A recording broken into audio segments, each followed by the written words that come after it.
जिस उपदेश से राम जी को राजकुमार भगवान राम बने, वो उपदेश आप सुन रहे हैं। कितना ऊंचा ग्रंथ है। इसको वाल्मीकि रामायण भी बोलते, योग वशिष्ठ महारामायण भी बोलते। राम तीर्थ ने इसी का बार बार अध्ययन किया था। ये आप भी शांत हो जाएंगे परमात्मा में, और दूसरों को भी शांति देने की क्षमता देने वाला ये सदग्रंथ है। इसको वेदांत का सिद्धांत ग्रंथ बोलते हैं। दूसरे होते प्रक्रिया ग्रंथ। ये करके फिर कब वो आचार्य बनो तब समझो, ये तो थोड़ा पढ़ो और फिर वही सिद्धांत की बात। तो बार बार योग वशिष्ठ महारामायण विचारने योग। ओम श्री सद्गुरु परमात्मने नमः। वशिष्ठ जी बोले, हे राम जी, जिज्ञासु होकर ज्ञाननिष्ठ होना और जो कुछ गुरु शास्त्रों से आत्म विशेषण सुने हैं उनमें अहम प्रत्यय करके स्थित होना, इसी का नाम ज्ञान निष्ठा है। जीव इस ज्ञान निष्ठा से परम उच्च पद को प्राप्त होता है, जो सबका अधिष्ठान है। जब उसमें स्थित हुआ तब कर्मों के फल का ज्ञान नहीं रहता, क्योंकि शुभ कर्मों के फल में राग नहीं रहता और अशुभ कर्मों के फल में द्वेष नहीं होता। ऐसा पुरुष ज्ञानी कहलाता है। वह शांत चित्त रहता है, अकृत्रिम शांति को प्राप्त होता है, किसी विषय के संबंध में नहीं फंसता। उसकी वासना की गांठ टूट जाती है। हे राम जी, बोध वही है जिसको पाने से फिर जन्म न हो और जो जन्म मरण से रहित हो, उसी को ज्ञानी कहते हैं। जब संसार से विमुख हो और संसार की सत्यता न भासित हो, तब जानिए कि फिर जन्म न पावेगा, क्योंकि उसकी संसार की वासना नष्ट हो गई है। हे राम जी, यह जीव परमात्म स्वरूप है। जब अचेतन अर्थात संसार की वासना से रहित हो, तब आत्म पद को प्राप्त हो। जैसे आम का वृक्ष फल से रहित होने पर भी उसका नाम आम है, परंतु निष्फल है, वैसे ही यह जीव आत्मस्वरूप है, परंतु चित्त के संबंध से इसका नाम जीव है। जब चित्त को त्याग करे तब आत्मा हो।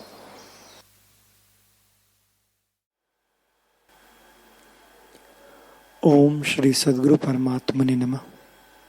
श्री योग वशिष्ठ महारामायण उपशम प्रकरण सर्ग 4। श्री वशिष्ठ जी बोले, हे राम जी, मैंने जो वचन कहे थे तुमको स्मरण आते हैं, उन वाक्यों का अर्थ स्मरण में है और पूर्व और अपर का कुछ विचार किया है। हे महाबोधवान, महाबाहो और अज्ञान रूपी शत्रु के नाश करता, सात्विकी, राजस और तामस गुणों के भेद की उत्पत्ति जो विचित्र रूप है, वह मैंने कही है। तुम्हारे चित्त में है, सर्व भी वही है, असर्व भी वही है, सत्य भी वही है और असत्य भी वही है, और शांत सदा अद्वैत रूप है। परमात्म देव का विस्तृत रूप स्मरण है। जैसे विश्व ईश्वर से उदय हुआ है, वह स्मरण है। यह जो देववाणी है, इसका पात्र शुद्ध चित्त है, अशुद्ध नहीं। हे सत्य बुद्धे राम जी, अविद्या जो विस्तृत रूप भासती है, उसका रूप स्मरण है। अर्थ से शून्य क्षण भंगुर रूप सम्यक दर्शन से रहित निर्जीव है। यह जो लवन के विचार द्वारा मैंने प्रतिपादन किया है, वह भली भांति स्मरण है और वाक्यों का समूह जो मैंने तुमसे कहा है, उनको रात्रि में विचार के हृदय में धारा है। जब पुरुष बारंबार विचारते हैं और तात्पर्य हृदय में धारते हैं, तब बड़ा फल पाते हैं। और जो अवज्ञा से अर्थ का विस्मरण करते हैं, तो फल नहीं पाते। हे राम जी, तुम तो इन वचनों के पात्र हो।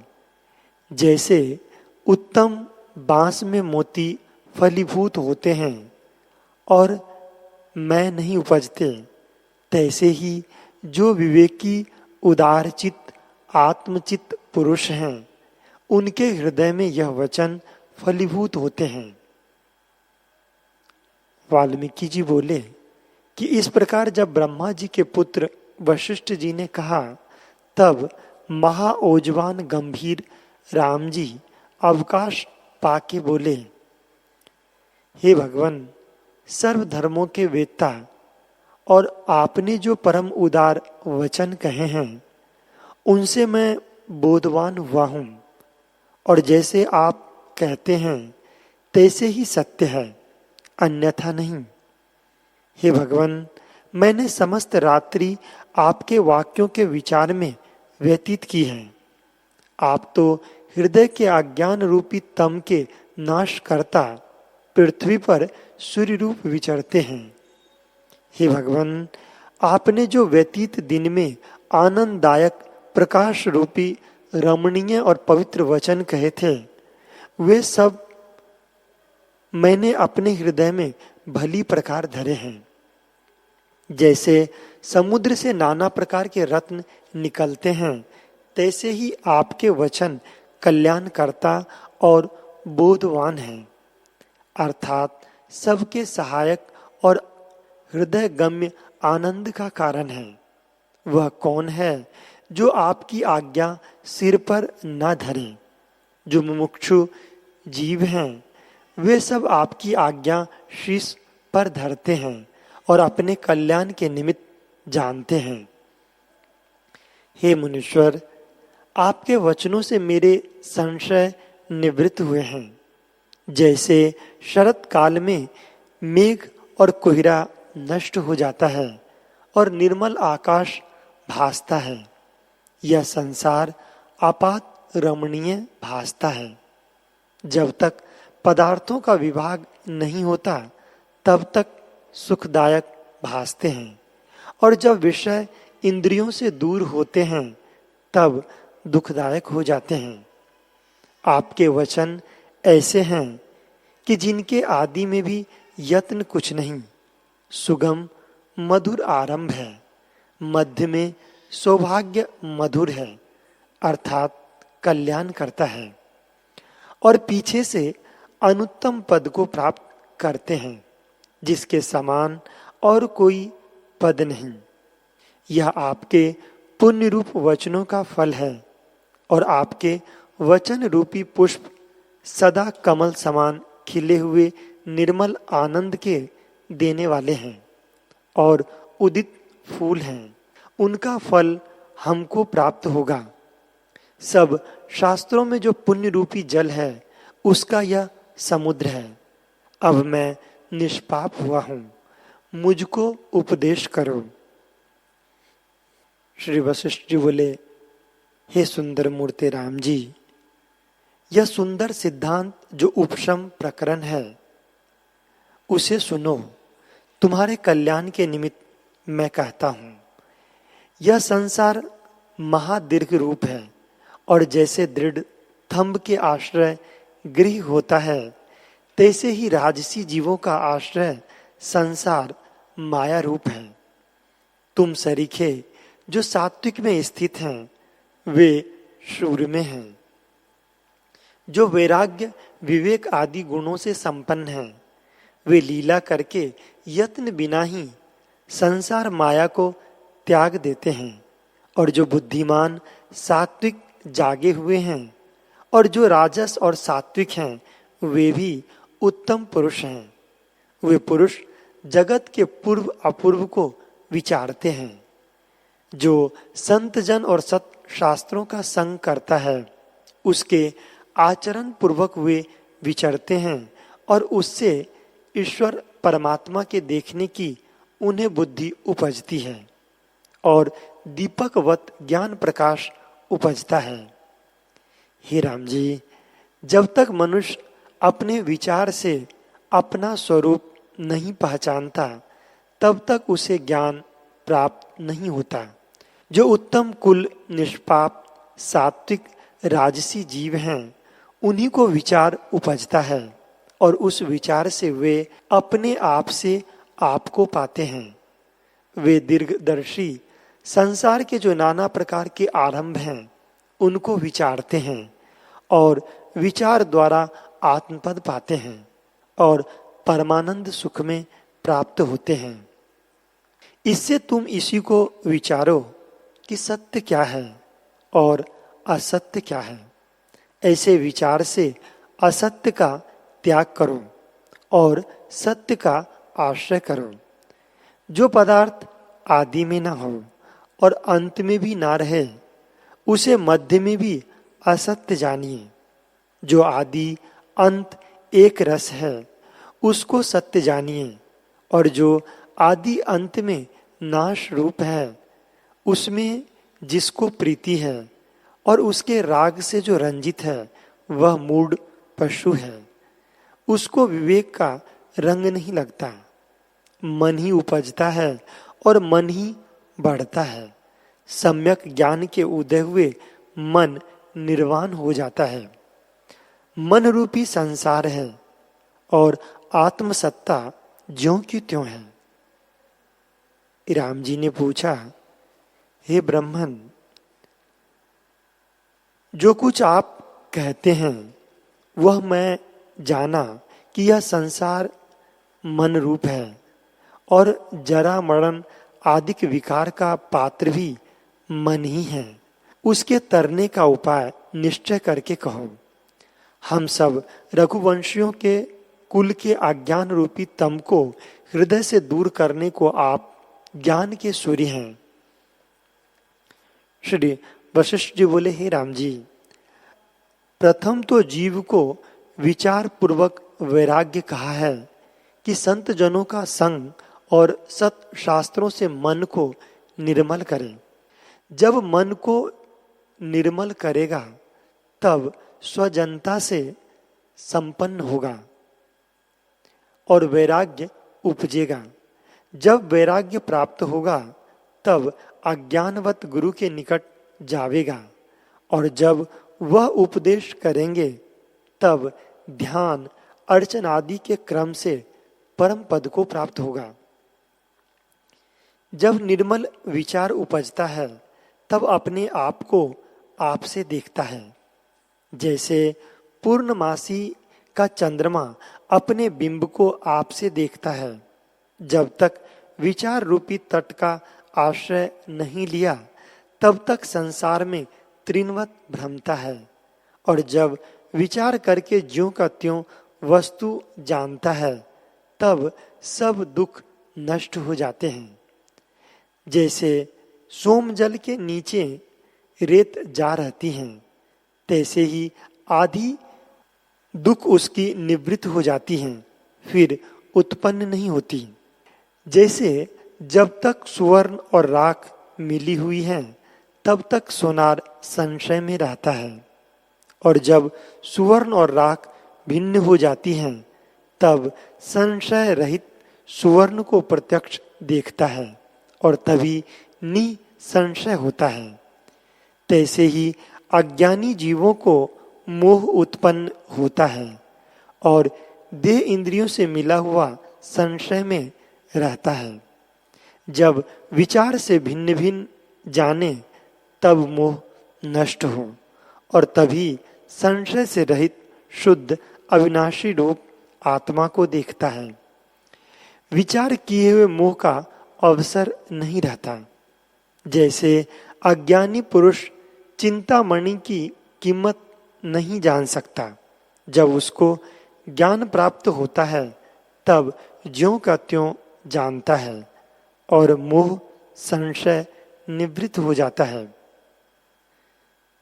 तैसे ही जीव जब तक आत्म तत्व को नहीं जानता तब तक दुख का भागी होता है, और जब ज्यों का त्यों जानता है तब शुद्ध शांति को प्राप्त होता है।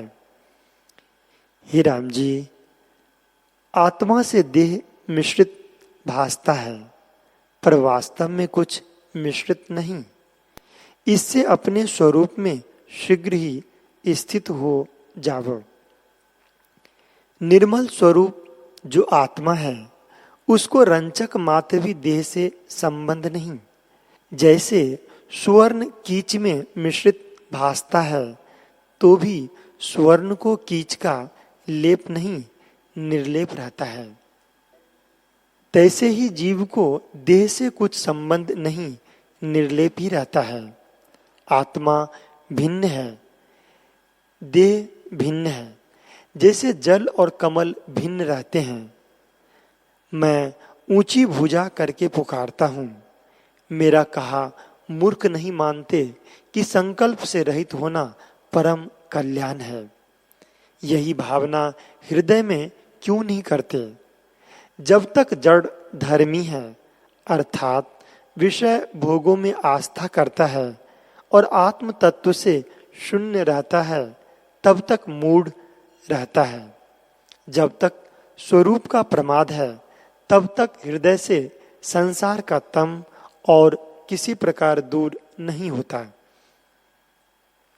चंद्रमा उदय हो और अग्नि का समूह हो, व 12 सूर्य इकट्ठे उदय हो, तो भी हृदय का तम किंचित मात्र भी दूर नहीं होता। और जब स्वरूप को जानकर आत्मा में स्थित हो तब हृदय का तम नष्ट हो जाएगा। जैसे सूर्य के उदय हुए जगत का अंधकार नष्ट होता है, जब तक आत्मपद का बोध नहीं होता और भोगों में मन तद्रूप है, तब तक संसार समुद्र में बहे जाओगे और दुख का अंत न आवेगा। जैसे आकाश में धूलि भासती है, परंतु आकाश को धूलि का संबंध कुछ नहीं, और जैसे जल में कमल भासता है, परंतु जल से स्पर्श नहीं करता, सदा निर्लेप रहता है, तैसे ही आत्मा देह से मिश्रित भासता है, परंतु देह से आत्मा का कुछ स्पर्श नहीं, सदा विलक्षण रहता है। जैसे सुवर्ण कीच और मल से अलेप रहता है, देह जड़ है, आत्मा उससे भिन्न है, और सुख दुख का अभिमान आत्मा में भासता है। वह भ्रम मात्र असत्य रूप है। जैसे आकाश में दूसरा चंद्रमा और नीलता असत्य रूप है, तैसे ही आत्मा में सुख दुखादि असत्य रूप है। सुख दुख देह को होता है, सबसे अतीत आत्मा में सुख दुख का अभाव है। यह अज्ञान करके कल्पित है। देह के नाश हुए आत्मा का नाश नहीं होता, इससे सुख दुख भी आत्मा में कोई नहीं। सर्वात्ममय शांत रूप है। यह जो विस्तृत रूप जगत दृष्टि आता है वह मायामय है। जैसे जल में तरंग और आकाश में तरवरे भासते हैं, तैसे ही आत्मा में जो जगत भासता है सो आत्मा ही है। न एक है न दो है, सब आभास हैं और मिथ्या दृष्टि से आकार भासते हैं। जैसे मणि का प्रकाश मणि से भिन्न नहीं, और जैसे अपनी छाया दृष्टि आती है, तैसे ही आत्मा का प्रकाश रूप जो जगत भासता है वह सब ब्रह्म रूप है। मैं और हूं, यह जगत और है, इस भ्रम को त्याग करो। विस्तृत रूप ब्रह्म घन सत्ता में और कोई कल्पना नहीं। जैसे जल में तरंग कुछ भिन्न वस्तु नहीं, जल रूप ही है, तैसे सर्वरूप आत्मा एक है, उसमें द्वितीय कल्पना कोई नहीं। जैसे अग्नि में बर्फ के कणके नहीं होते, तैसे ही ब्रह्म में दूसरी वस्तु कुछ नहीं। इससे अपने स्वरूप की आप ही भावना करो कि मैं चिन्मात्र रूप हूं। जगत जाल सब मेरा ही स्वरूप है और मैं ही विस्तृत रूप हूं। जो कुछ है वह देव ही है, ना शोक है, ना मोह है, ना जन्म है, ना देह है। ऐसे जानकर विगत ज्वर हो जाओ। तुम्हारी स्थिर बुद्धि है और तुम शांत रूप श्रेष्ठ मणिवत निर्मल हो। हे राघव, तुम निर्द्वंद्व होकर नित्य स्वरूप में स्थित हो जाओ और सत्य संकल्प धैर्य सहित हो। यथा प्राप्ति में बरतो। तुम वीतराग निर्यत्न निर्मल वीत कलमश हो, न देते हो न लेते हो, ग्रहण त्याग से रहित शांत रूप हो। विश्व से अतीत जो पद है, उसमें प्राप्त होकर जो पाने योग्य पद है, उसको पाकर परिपूर्ण समुद्रवत अक्षोभ रूप संताप रहित से विचरो। हे राम जी, संकल्प जाल से मुक्त और माया जाल से रहित अपने आप से तृप्त और विगत ज्वर हो जाओ। आत्मवेत्ता का शरीर अनंत है और तुम भी आदि अंत से रहित पर्वत के शिखरवत विगत ज्वर हो। हे राम जी, तुम अपने आप से उदार होकर अपने आप आनंद से आनंदी हो। जैसे समुद्र और पूर्णमासी का चंद्रमा अपने आनंद से आनंदवान है, तैसे ही तुम भी आनंदवान हो। यह जो प्रपंच रचना भासती है, सो असत्य है। जो ज्ञानवान हैं, वे असत्य जानकर इसकी ओर नहीं धावते। तुम तो ज्ञानवान हो, असत्य कल्पना त्याग करके दुख से रहित हो और नित्य उदित शांत रूप शुभ गुण संयुक्त उपदेश द्वारा चक्रवर्ती होकर पृथ्वी का राज्य करो, प्रजा की पालना करो और समदृष्टि से विचरो। बाहर से यथा शास्त्र शुभ चेष्टा करो और राज्य की मर्यादा रखो, पर हृदय से निर्लेप रहना। तुमको त्याग और ग्रहण से कुछ प्रयोजन नहीं और ग्रहण त्याग में समदृष्टि होकर राज्य करो। हे राम जी, जिसकी हृदय से वासना नष्ट हुई है, वह पुरुष जो कार्यों में बरतता है तो भी मुक्त है। हमारे मत में बंधन का कारण वासना है। जिसकी वासना क्षय हुई है, वह मुक्त स्वरूप है, और जिसकी वासना पदार्थों में सत्य है, वह बंध में है। कोई पुरुष अपने पुरुषार्थ का आश्रय कर कर्तव्य भी करते हैं और प्रीति करके वर्तते हैं, तो वे अपनी वासना से स्वर्ग में जाते हैं और फिर स्वर्ग को त्याग कर दुख और नरक भोगते हैं।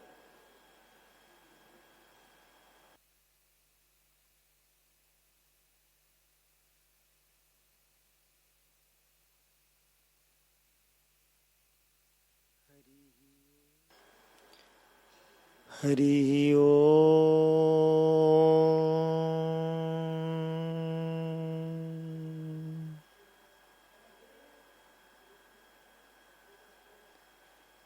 हरि ओम।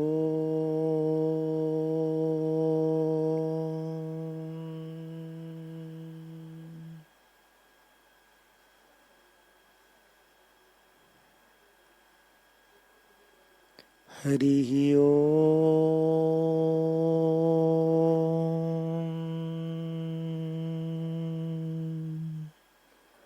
ओम सहना भवतु सह नो भुनक्तु सह वीर्यं करवावहै तेजस्विनावधीतमस्तु मा विदुषावहै। ओम शांति शांति शांति। श्री सद्गुरुदेव भगवान की जय।